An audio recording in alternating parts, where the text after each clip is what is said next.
Magandang araw Pilipinas, narito na ang 2D at Square Chess or 3D Lotto 2 PM draw, February 7th, 2025.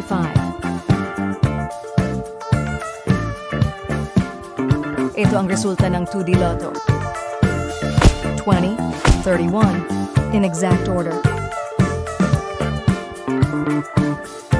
2D prizes para sa straight, 4,000 pesos para sa rumble, 2,000 pesos.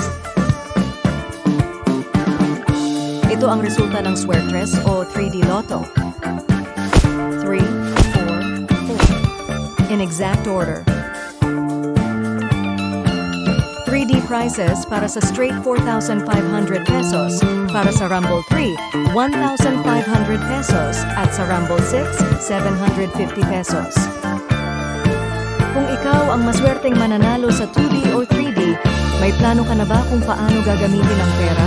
Please share your ideas sa comment section para maging gabay at inspirasyon sa iba.